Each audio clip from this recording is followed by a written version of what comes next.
सबसे बड़ा सम्मान दिल छू लेने वाली कहानी।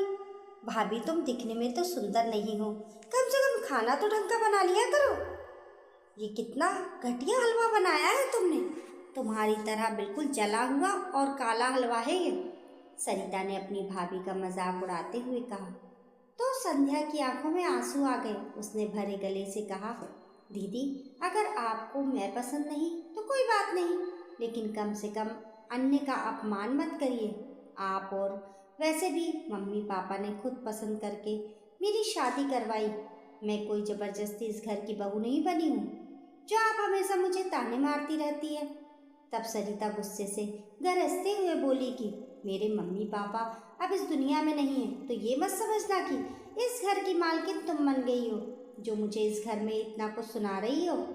आज भी मेरा मायका मेरा घर है, और अगर मैं भैया से शिकायत कर दी ना तो तुम्हारी खैर नहीं होगी। वह तो मैं भैया से कुछ बोलती नहीं हूँ, वरना अगर उन्हें पता चला कि तुम मुझसे ऐसे लहजे में बात करती हो तो वह कभी तुम्हारी शक्ल भी देखना पसंद नहीं करेंगे। पता नहीं मेरे भैया की किस्मत कैसी थी जो ऐसी काली कलूटी बीवी उन्हें मिल गई। मुझे तो तुम्हें अपनी भाभी कहते हुए भी शर्म आती है। मेरी सहेलियों की भाभी कितनी सुंदर सुंदर है, लेकिन मम्मी पापा ने हमारे साथ बड़ा गलत किया जो तुम्हें इस घर की बहू बनाकर हमारे सिर पर बिठा दिया। खुद तो इस दुनिया से चले गए, लेकिन अब हम लोगों को तुम्हारी शक्ल दिन रात देखनी पड़ती है। ये सब सुनकर संध्या का मन भारी हो गया। हालांकि उसका पति राम उसे बहुत प्यार करता था, लेकिन ननंद के ताने हमेशा उसे परेशान कर जाते थे। उसकी शादी को 2 साल हो चुके थे। एक दुर्घटना में उसके सास ससुर का देहांत हो गया था। तब उसके पति ने उसे कहा कि अब सरिता का ध्यान भी हमें ही रखना है। सरिता शादीशुदा थी और उसी मोहल्ले में अपने पति के साथ रहती थी। जॉब के सिलसिले में उसके पति को जब इसी शहर में आना पड़ा तो सरिता ने जानबूझकर मायके वाले मोहल्ले में ही घर लिया ताकि आराम से मायके आ जा सके।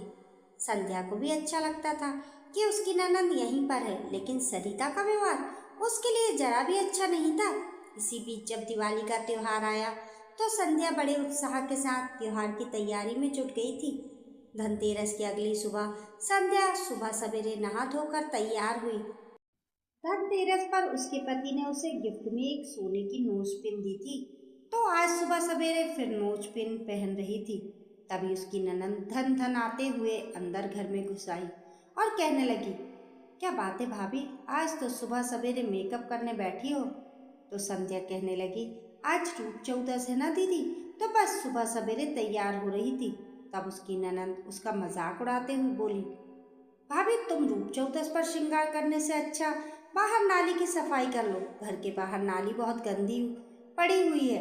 तुम्हें तो सिर्फ सजना संवरना ही आता है, साफ सफाई से तो तुम्हें भी जैसे कोई मतलब ही नहीं। तुम्हारे शरीर से कितनी गंदी बदबू आती है। जले हुए पकोड़े जैसी तो नाक है तुम्हारी, और चलिए नोज पिन पहनी और इनमें मोटे भाड़े होठों पर महंगी लिपस्टिक लगाकर मेरे भैया की कमाई बर्बाद कर रही हो तुम। अपनी भाभी का मजाक उड़ाकर उसे रुलाने में सरिता को बड़ा मजा आता था। आज भी सरिता की बात सुनकर संध्या रो पड़ी। उसकी आंखों से आंसू बहने लगे तो उसकी ननंद ठहाका लगाकर कहने लगी, लो जितना मेकअप किया था वह भी बह गया, अब तो और भी बदसूरत लग रही हो तुम। तभी उसके भैया राम अपने घर में प्रवेश किया तो संध्या झटपट अपने आंसू पोंछने लगी, क्योंकि त्योहार वाले दिन मैं नहीं चाहती थी कि उसके पति को गुस्सा आए। राम को देखकर सरिता भी खामोश हो गई। राम को कुछ पता ही नहीं चल पाता था कि उसकी बहन उसके पीठ पीछे उसकी पत्नी को कितना कुछ सुनाती है। संध्या भी कुछ नहीं बोलती थी, क्योंकि उसे लगता था कि राम अपनी बहन से बहुत प्यार करता है। अगर वह कुछ बोलेगी और दोनों भाई बहन के बीच मनमुटाव हो गया तो रिश्ते बिगड़ने का दोष इस पर आएगा। इसलिए वह चुपचाप ननंद की जहरीली बातों को कड़वे घूंट की तरह निगल जाती थी। लेकिन अकेले में जब वह उन बातों के बारे में सोचती थी तो उसे बहुत रोना आता था। मगर राम उसे इतना प्यार करता था कि उसे कभी नहीं लगा कि वह बदसूरत है। वैसे भी शुरुआत से उसकी परवरिश ऐसे माहौल में हुई थी जहाँ रंग रूप को ज़्यादा महत्व नहीं दिया जाता था। उसके पिता ने उसे हर काम सिखाया था, हर तरह से आत्मनिर्भर बनाया था। भले ही स्कूल में कभी कभी उसे कोई चिढ़ाता था, लेकिन वे ऐसी बातों को दिल से नहीं लगाती थी। मगर उसे कहाँ पता था कि शादी के बाद उसकी अपनी ननद उसे इस तरह चिढ़ाएगी। दिवाली सब लोगों ने बहुत धूमधाम से मनाई। दिवाली के बाद ही राम को ऑफिस के काम से एक सप्ताह के लिए शहर से बाहर जाना पड़ा गया। एक रात खाना खाकर संध्या छत पर टहल रही थी, तभी उसके फ़ोन की घंटी बजी। उसकी ननद का फ़ोन था। उसका मन तो नहीं हो रहा था कि वो फ़ोन उठाए, क्योंकि जब भी ननद बात करती थी तो उसके रूप रंग को लेकर कुछ न कुछ कह ही देती थी। लेकिन फिर भी उसने फ़ोन रिसीव किया तो उधर से सरिता की घबराई हुई आवाज़ आई, भाभी, ईशान की तबीयत बहुत ख़राब हो रही है, उल्टियाँ हो रही हैं, मुझे तो समझ नहीं आ रहा कि क्या करूं। ये कहते कहते हुए वो रोने लगी। संध्या एक पल भी नहीं रुकी। वह तुरंत ही छत से नीचे उतरी। अपने कमरे में जाकर अलमारी से एटीएम कार्ड और कुछ पैसे लिए, पर्स में रखे और दरवाजे पर ताला लगाकर खुद कार ड्राइव करते हुए ननद के घर पहुंच गई। 5 मिनट की दूरी पर ही उसका घर था, इसलिए ज़्यादा समय नहीं लगा। रात का समय था तो सड़कें खाली थी। उसने जल्दी से सरिता की मदद से ईशान को कार में बिठाया और फटाफट अस्पताल पहुंची। डॉक्टर ने तुरंत इलाज शुरू किया और बताया कि ईशान को हार्ट अटैक आया था। अगर ज़रा भी देर होती तो जान को खतरा हो सकता था। ये सुनकर सरिता के होश उड़ गए। वे अपनी भाभी से लिपट कर रो पड़ी। संध्या ने उसे दिलासा देते हुए कहा, कुछ नहीं होगा, ईशान अब ठीक हो जाएंगे, हम सब है ना। केस काउंटर पर संध्या ने कुछ पैसे जमा किए, डॉक्टर से बात की, दवाइयाँ ली, सब कुछ खुद संभाला। सरिता तो बस बेंच पर बैठी कांप रही थी। थोड़ी देर बाद डॉक्टर बाहर आए, बोले, अब खतरा टल गया है, मरीज स्थिर है। तब जाकर दोनों ने राहत की सांस ली। संध्या हॉस्पिटल की कैंटीन से 2 कप चाय लेकर आई। सरिता ने थके हुए स्वर में कहा, भाभी, मुझे कुछ भी खाने पीने का मन नहीं है। संध्या ने मुस्कुराते हुए कहा, ऐसे में तुम बीमार पड़ गई तो ईशान का ख्याल कौन रखेगा? चलो थोड़ा सा चाय पी लो। सरिता की आंखें फिर भर आई। वह फूट फूट कर रो पड़ी और सिसकते हुए बोली, भाभी, मुश्किल वक्त में आपने इतनी हिम्मत दिखाई। मैं तो घबरा ही गई थी। मेरे पास गाड़ी थी पर ड्राइविंग नहीं आती थी। अगर आप नहीं आती तो मैं कुछ नहीं कर पाती। संध्या ने उसका हाथ थामते हुए कहा, मेरे पापा ने सिखाया है कि मुश्किल वक्त में हिम्मत नहीं हारनी चाहिए। घबराने से तो स्थिति और बिगड़ जाती है।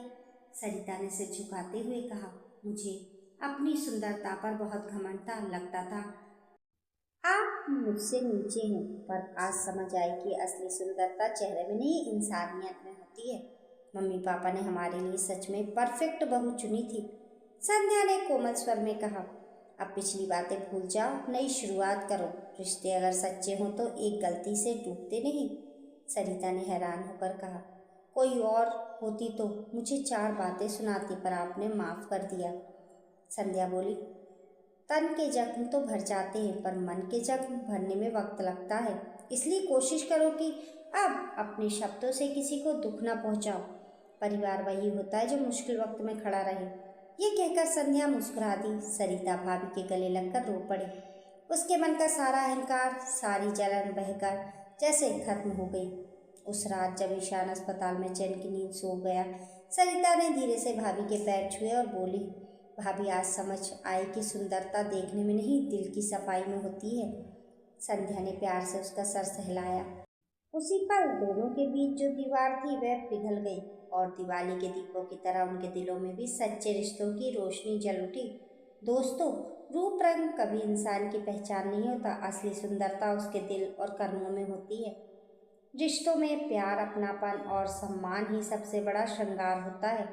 दोस्तों, आपकी इस कहानी के बारे में क्या राय है? हमें कमेंट करके ज़रूर बताइए। कहानी पसंद आने पर लाइक और शेयर करें। ऐसी ही अच्छी अच्छी कहानियों के लिए चैनल को सब्सक्राइब करना ना भूलें। मिलते हैं फिर एक नई कहानी के साथ, तब तक के लिए नमस्कार।